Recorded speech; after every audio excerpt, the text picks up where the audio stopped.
Good evening all, this is Tom here, and I got my engines consist, and it took a little while, and they're running now, and I had to mess around with JMRI to get them set up, and the train's running around, and they were these are all the Pennsylvania cars, and it was hooked up to the front engine and it kept on coming off, and I need to put a big car in front of it a little bit longer, and so I got to find a Pennsylvania car to put in there. So anybody knows anybody that has a Pennsylvania car that's like that, they're like 7.5 inches long. So if anybody knows, let me know. And so at least the engines are working. Every once in a while the two engines disconnect. The coupler, I have to check the coupler, because that 6091 is the one I got recently, so I got to check that coupler.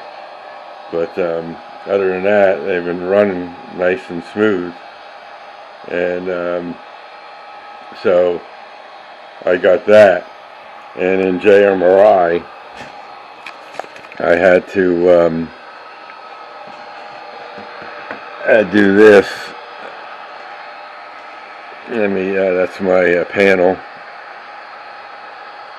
and minimize that, and we go to tools, programs, tools, programmers, and then select ops mode programmer, and that brings up this guy, and then you select the engine you want, like 6101 is the front engine, and then you open up programmer, and then that brings up the panel for the engine. And what I did is I had to mess around with the speed table, and that's the speed table for the front engine. And then you can write out the updates on this while they're, on the track. And then if I bring up the second engine, 6091, that's the rear engine. I open that guy up, and then his panel comes up, and you'll see the difference in the speed table. See how it goes up and down a little bit? So I had to, tweak all those. And these here, this graph goes into the CVs, and they start out speed step 1, and speed step 1 is CV67, and that's set for 0 there, and then step 2 is 24, step 69, step 3, which is CV69, that's 24, and on this guy, if we go to 67, he's also 0, then 9 for step 2, then step 3 is 18. So you can see there's differences in the settings to get them to be almost perfect together. And what I used was my AccuTrack 2 speedometer, and I placed that on the track over that side, and then I ran the engines around for 10 minutes to warm up, and as it was going I would check the speed, and I had it at speed step 25, and it would always read the same thing. So then I ran it at speed step 1, and then I put the second engine on, did it, same thing, ran it around 10 minutes, and he then got his speed steps 125, and I did 63. I'll never run them that high, but I just did those. And then I tweaked the panel here until I got that both the same going at speed step 1, and then I put them together, and they've been running smooth. And just a couple of derails with some track, and like the 6091, when we go backwards, it derails over there. I think that crossing is a little high. I may have to sand that down a little bit and get that going. And then, like I said, I had to put that Kellogg's car on here, and that now makes it run a lot smoother. No disconnects. So it's been going around like, I don't know, 15 times already, and no problem. You hear a click over there. I think there might be something on the track over there, or the engines. Let's listen. Yeah, boom. It sounds like a wheel is popping there for some reason. I don't know why. So I gotta look at that track again, see what's going on. So that was my day. A couple of days working on getting this consisting stuff working, and all the people that helped me out, I appreciate it. And what I did in my last video, I showed you my power lines, so I'll show you those.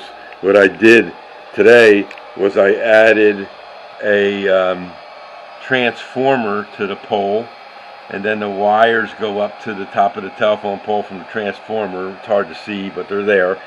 And then that drops down to a secondary pole, which then has lines going to the buildings. One's the gas station there, and that other factory there. And if you look closely, it's going to be hard to see on that building. But there's a meter box there. Maybe on the SO station we can see it better. Get it there. There we go. That's what it looks like. So you got the meter there, and then the pole that goes up, and then the wire goes over to this pole, which then, whoops, I got my thing caught in the wire. Then it goes up to the pole. So yeah, got to be real careful now with all these wires and stuff on here. I gotta keep my head on top of things and make sure that I know that the wires are there, and the camera lens hit the wire. But that's okay. We can just, that's the way it goes. I got another set to do there yet for those two buildings, and I'm going to get more kits to hook up all the buildings to the power lines, and that'll be after Christmas type of thing. And right now I'm just trying to get the trains running, and I hooked up, I did some landscaping down on this level, got all that cleaned up because I had was working on the top level and my arms were hitting it and rubbing it off and stuff, so I had to clear it up. And then in that building over there, which is the Interlink building, that I put a light in there. I have to hook it up yet to the just plug system, and then that pickup truck has lights in it too, but that has to be hooked up. The wires are already drilled through and everything, and I gotta get some people. There was one guy, I can't remember his name, he makes the people, and one of them is a train crew switching over, so I thought that would be really good for right there. I'm going to look into that later. And everything else is going good. Put some resistor wheels on some of the cars that I didn't have them, and they're all working. Like that Lehigh Valley car has a resistor on it, and I put new wheels on it, and I'm going to put that back in the mix and see how that runs. And over here, just been trying to get an engine to run on this track. I bought a new CSX engine that's on the bench, and he was derailing in spots. I don't know. This KCS, I'm waiting to speak to them tomorrow. They have a Keep Alive thing for that particular model. That's from BLI and Broadway Limited and imports, and they have, and but the circuit, the decoder on there is revision E, and I need revision H, so I got to talk to them how I get revision H circuit board. And then they have a plug-in for the Keep Alive.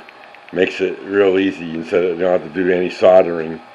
And tomorrow I'll play around with this CSX. I had too many things going on today. I just tried it out right away. Got it all hooked up to JMRI and all that stuff. And then I ran it. But the only thing is, it's when I hit speed step 1, it doesn't even move. It takes me till speed step 8 or 9 before it starts moving. So might be some CVs that I got to adjust, but it's an Atlas engine, and I'm going to talk to the Atlas people tomorrow that after I got it working. They were closed for today, so have to wait and see. But that's it. I hope everybody had a great Monday, and it's a few days till Christmas, so if I don't see you all, Merry Christmas and a Happy New Year. And I'll still be producing videos, and we'll talk to you all in the next video. This is Tom, and everybody have a great day. Thanks. Bye.